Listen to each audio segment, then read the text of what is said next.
সরলা বালিকাকে কে একজন বুঝিয়ে দিয়েছে, স্বামীর কাছ থেকে তোর পাওনা গণ্ডা 16 আনা আদায় করে নিবি। সন্তান না হলে স্ত্রীলোকের সংসারই বা কী, আর ধর্মই বা কিসের? স্বামী অসংসারী হয়েছে বলে তুই তো আর সন্ন্যাস নিসনি, তুই তোর আদায় উসুল করে ছাড়বি। শরতের শেফালিকার মতোই সরল শুভ্র সেই বালিকার রূপ।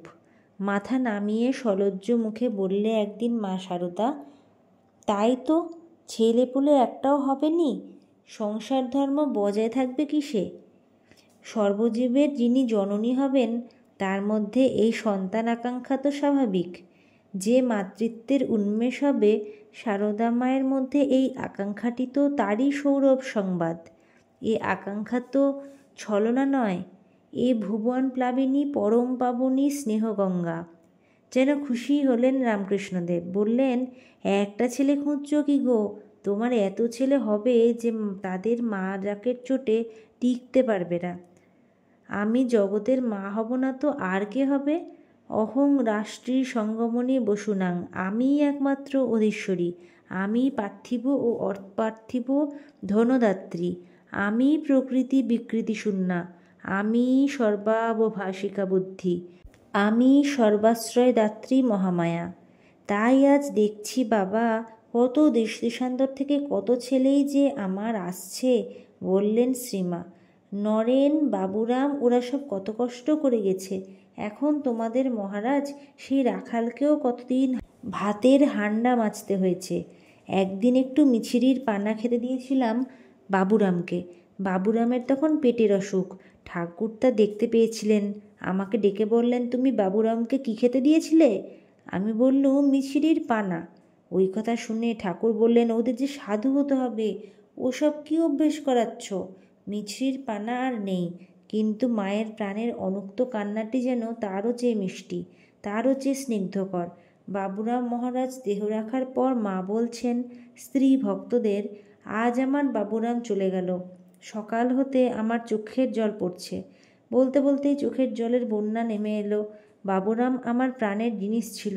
মঠের শক্তি, ভক্তি, মুক্তি সব আমার বাবুরাম রূপে গঙ্গাতীর আলো করে বেড়াতো। নরেনের কথা বলতেও মা গদগদ। আহা, নরেন আমাকে মঠে নিয়ে গিয়ে প্রথম দুর্গাপুজো করলে। আমার হাত দিয়ে 25 টাকা দক্ষিণা দেওয়ালে পুজুরিকে। পুজোর দিন লোকে লোকারণ্য, ছেলেরা সব খাটাখাটনি করছে। এমন সময় নরেন এসে আমায় বললে, মা আমার জ্বর করে দাও। সে কি কথা? ও মা! বলতে না বলতে খানিক বাদে হু হু করে জ্বর এসে গেল নরেনের। ও মা, এ কী হলো, এখন কি হবে? নরেন বললে, কিছু ভেবো না মা, আমি সেধে জ্বর নিলুম, নইলে কখন কোন ছেলেটার কাজের কি ত্রুটি দেখে রেগে উঠে থাপ্পড় মেরে বসবো ঠিক নেই। তখন ওদের কষ্ট, আমারও কষ্ট। তাই ভাবলুম কাজ কি, থাকি কিছুক্ষণ জ্বরে পড়ে। তারপর কাজকর্ম চুকে আসতেই বললুম, ও নরেন, এখন তাহলে ওঠো। স্বামী বিবেকানন্দ বললেন, হ্যাঁ মা, এই উঠলুম আর কি, বলে সুস্থ হয়ে যেমন তেমনই উঠে বসল। মা ঠাকুরুন যে কী বস্তু বুঝতে পারিনি, এখনও কেউই পারো না, ক্রমে পারবে। শিবানন্দকে আমেরিকা থেকে চিঠি লিখছেন বিবেকানন্দ। শক্তি বিনা জগতের উদ্ধার হবে না। আমাদের দেশ সকলের অধম কেন, শক্তিহীন কেন? শক্তির সেখানে অবমাননা বলে। মা ঠাকুরানী ভারতে পুনরায় সেই মহাশক্তি জাগাতে এসেছেন। তাকে অবলম্বন করে আবার সব গার্গী মৈত্রেয়ী জন্মাবে। দেখছো কি ভায়া, ক্রমে সব বুঝবে। এই জন্য তার মঠ প্রথমে চাই। রামকৃষ্ণ পরমহংস বরং যান, আমি ভীত নই। মা ঠাকুরানী গেলে সর্বনাশ। শক্তির কৃপা না হলে ছাই হবে। আমেরিকা ইউরোপে কি দেখছি, শক্তির পূজা, শক্তির পূজা। তবু এরা অজান্তে পূজা করে। আর যারা বিশুদ্ধভাবে, সাত্ত্বিকভাবে, মাতৃভাবে পুজো করবে, তাদের কি কল্যাণ হবে না? আমার চোখ খুলে যাচ্ছে, দিন দিন সব বুঝতে পারছি। তাই তো বলছি, আগে মায়ের জন্যে মঠ চাই। আর শরৎ, শরৎ তো মার বাসুকি, আমার ভার নেওয়া কি সহজ? বলছেন শ্রীমা। শরৎ ছাড়া কেউ ভার নিতে পারে এমন তো দেখিনি।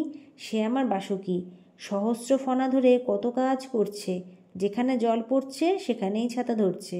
মার আরেক ছেলে, ডঙ্কা মারা ছেলে দুর্গাচরণ, ওরফে নাগমশাই। আহা, তার কি ভক্তিই ছিল! এই তো দেখো শুকনো কটকটে শালপাতা, এ কি কেউ খেতে পারে? ভক্তির আতিশয্যে প্রসাদ ঠেকেছে বলে পাতাখানা পর্যন্ত খেয়ে ফেললে। আহা, কি প্রেমচক্ষুই ছিল তার! রক্তাভ চোখ, সর্বদাই জল পড়ছে। কঠোর তপস্যায় শরীরখানি শীর্ণ। আহা, আমার কাছে যখন আসতো, ভাবের আবেগে সিঁড়ি দিয়ে আর উঠতে পারত না। এমনই মা নিজে উঠে দেখালেন সেই ভাব, থরথর করে কাঁপত। এখানে পা দিত, ওখানে পড়ত। তেমন ভক্তি আর কারু দেখলুম না। সবাই বলুন জয় শ্রী মায়ের জয়, জয় শ্রী ঠাকুরের জয়।